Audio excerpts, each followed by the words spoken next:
Aveni Dien here of Wagbero. Edimo PEDRO. Saro Samudiame. No Yagbo info. No the OBASEKI. You don't see any now when you tell me now. When do we not tematama Omami ukmoyo yegwe. And I bokon yo game here no sunvedo. Okay ni manwanigbe. O sere ni iwie do here fe particularly manano with my school. Our school ario gebe. Oh gaya dole wuyi. Agboden ana temata. And otioma Osioma, only a friend will tell you that your mouth smells. Right now, the Ununozedo or persons of Edo South extraction, as well as our collective local government areas, have become a race under siege. I know that it is more difficult to say it when our brother is at the helm of affairs in the state. Oviedo or Kariobutedo here. And Otemenodion, we know. But Yugi, Nibiye Mewa, Wagaredia, Kemi ya fe.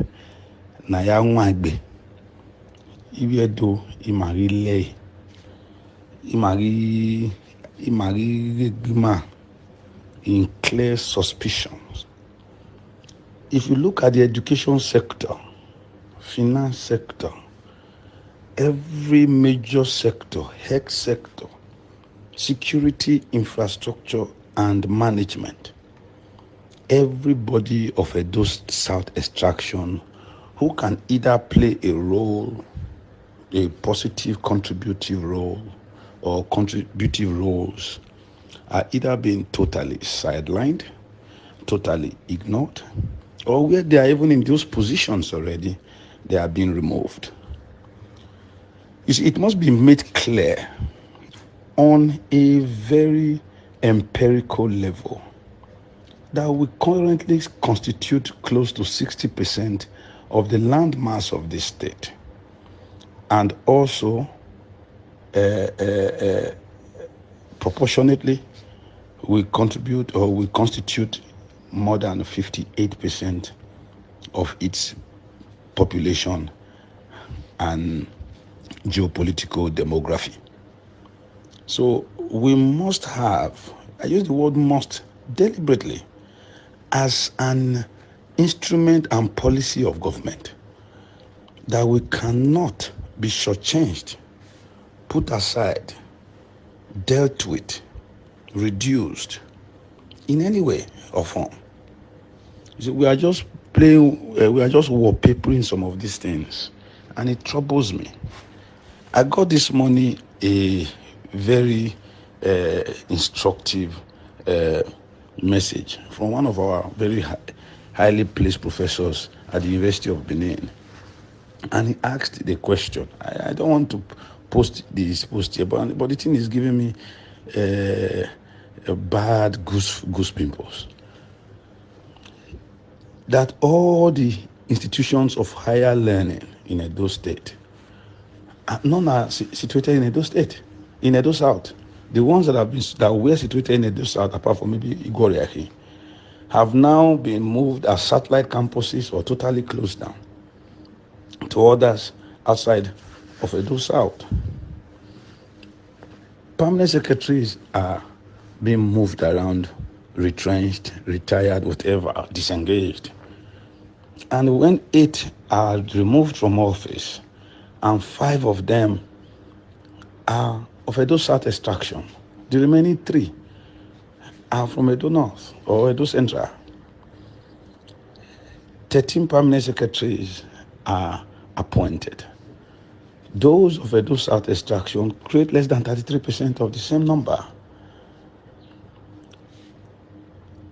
Many of our ministries, even the commissioners from Edo South, are giving ministries where their take-home pay can take them home.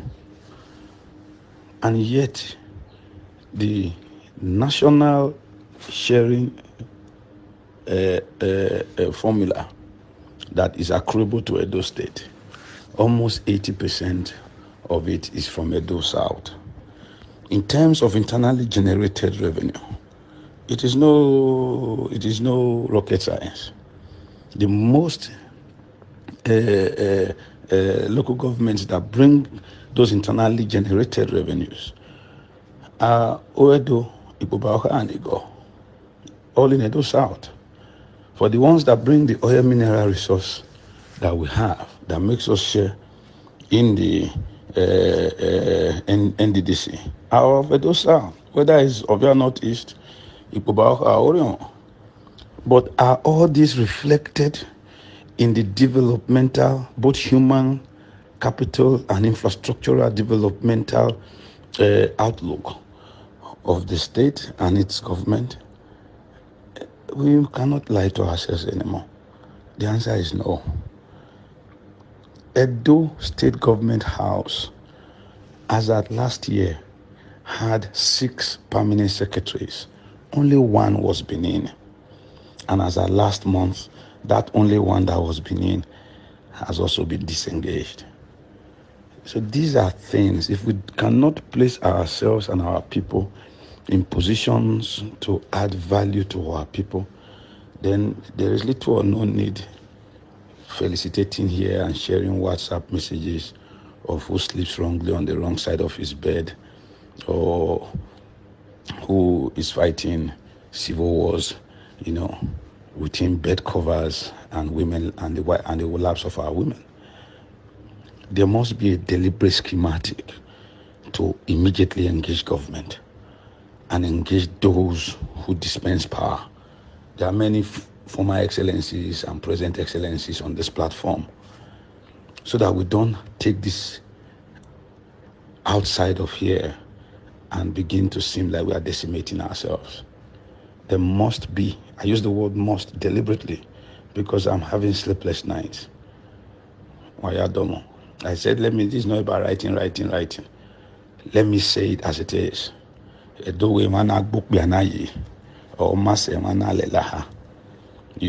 Because we have to engage.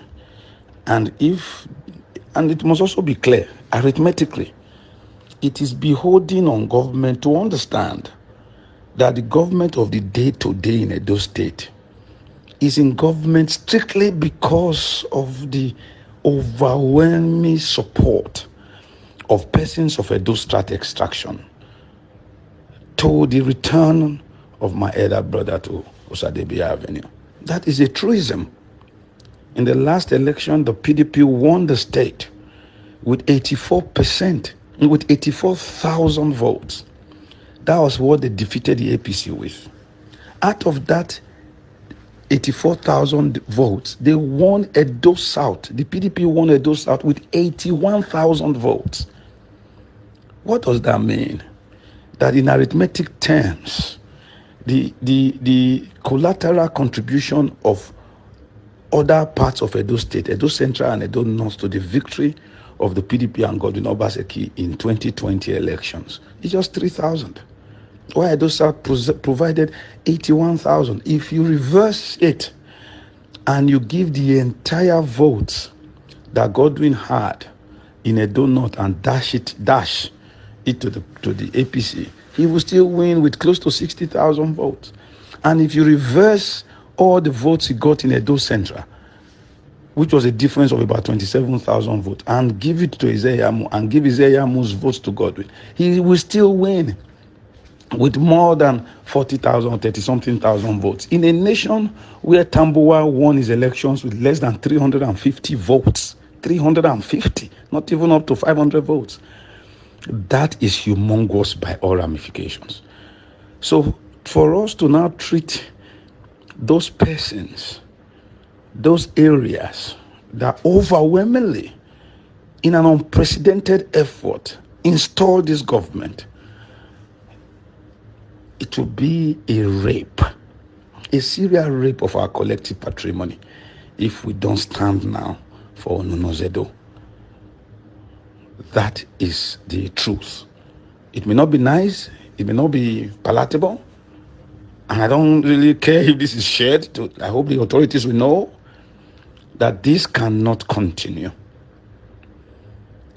This is Benin Indigenous People's Assembly, People's Association. It is the mantle falls on us. Na mere aya bande egbe Adeseki or aya gwegbe vin ekioba na agbado. Aya biwa o.